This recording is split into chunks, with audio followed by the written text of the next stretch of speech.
Hello, I'm Margot Pilatus. Welcome to Study English, IELTS preparation. Today we're going to look at ways of connecting ideas. There are many ways of doing this using conjunctions, words that join. First, let's listen to Paul Gibson, an architect, while he takes us on a tour of his new, environmentally friendly solar house. Well, we completed it about 2 years ago, and I guess one of the interesting things about it is that it's a fibro house, and most houses, I guess these days, are brick veneer, whereas this is fibre on the outside, timber on the outside, but there's bricks on the inside.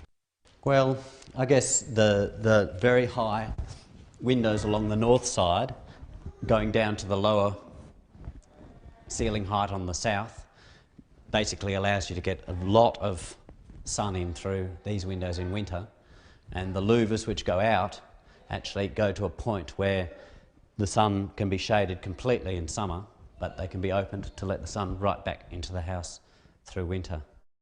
This house actually has two north faces. There's the north face of all the living rooms, 3 actually, and then the master bedroom has a north face and the other bedrooms also have a north face. So it's trying to maximise what we call the aperture of the house, which is how much sun you actually get into in winter. Okay, now we've listened to Paul, let's look at the way he connected his ideas. Good communication, especially in an academic setting, is all about expressing and connecting both simple and complex ideas. There are many ways to do this. Simple sentences express a single, simple idea. The most simple sentence consists of just a subject and a verb. The door opens. The woman enters. The easiest way of connecting ideas is using coordination. That's taking 2 simple sentences and linking them with a conjunction or a joining word. The most common conjunctions are and but. Other common ones are yet, or, for, and so. We use the most simple conjunctions in place of a full stop. The door opens. The woman enters. The door opens and the woman enters. The door opens. The woman doesn't enter. The door opens, but the woman doesn't enter. Listen to an example here. Well, we completed it about 2 years ago, and I guess one of the interesting things about it is that it's a fibro house, and most houses, I guess these days, are brick veneer. It's a fibro house and most houses are brick veneer. It is a fibro house. Most houses are brick veneer. These are 2 simple sentences. They can be linked together to form a longer sentence called a compound sentence. It is a fibro house and most houses are brick veneer. Compound sentences have 2 independent clauses, 2 clauses that can be separate sentences. Here's another one. Ceiling height on the south basically allows you to get a lot of sun in through these windows in winter, and the louvers which go out actually go to a point where the sun can be shaded completely in summer, but they can be opened to let the sun right back into the house through winter. He's talking about the louvers. He joins together 2 sentences. The louvers go to a point where the sun can be shaded completely in summer. They can be opened to let the sun back in through winter. He joins these sentences together using but. Notice we use a comma as well.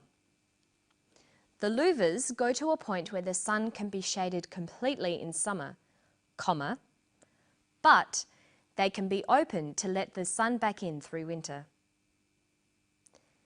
The conjunctions and but can also be used to join words and phrases in lists. We separate words with commas and then use a final and. The house is made of fibro. The house is made of fibro and timber.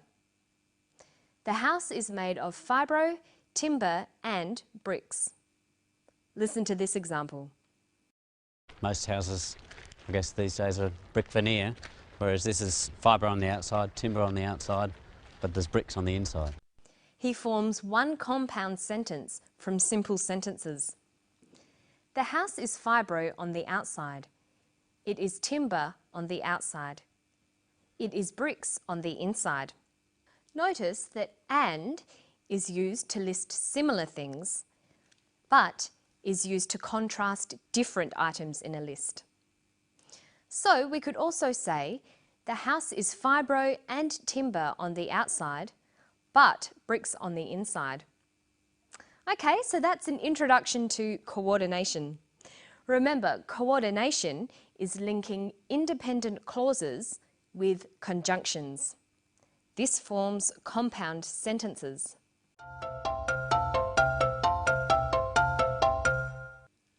Another way to join ideas is using subordination. Subordination is linking an independent clause with a dependent clause to make a complex sentence. Dependent clauses are clauses that cannot exist separately in separate sentences. They need or depend on each other. We can form complex sentences in two ways. We can use relative pronouns, who, whose, which, where, or we can use conjunctions like because or whereas. When writing or speaking, it's important for you to practice using a variety of sentences. You'll need to use simple, compound and complex sentences. Here's another example. Trying to maximise what we call the aperture of the house, which is how much sun you actually get into in winter. He uses an independent and a dependent clause here. Look at these two sentences. They are trying to maximise the aperture of the house.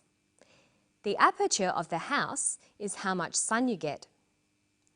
He joins these two sentences together with a relative pronoun. They are trying to maximise the aperture of the house, comma, which is how much sun you get. Now let's practice that. Join these simple sentences to make compound sentences using coordination.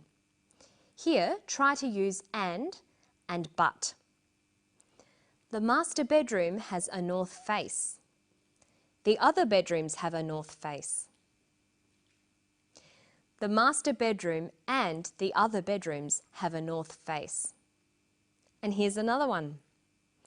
The house is warm in winter. The house is cool in summer. The house is warm in winter, comma, but it's cool in summer. Now let's practice subordination. That's making two sentences into one complex sentence. Try using whereas. The house is warm in winter. Most houses are cold in winter. This can become, the house is warm in winter, comma, whereas most houses are cold in winter. And here's another one. Here, try to link the sentences using which. The house is made of fibro. Fibro is a cheap building material. The house is made of fibro, which is a cheap building material. You'll need to practice forming simple, compound and complex sentences. There are many ways to do it and many different ways of punctuating. This is very important for your written work. And that's all for today. I'll see you next time on Study English. Bye-bye.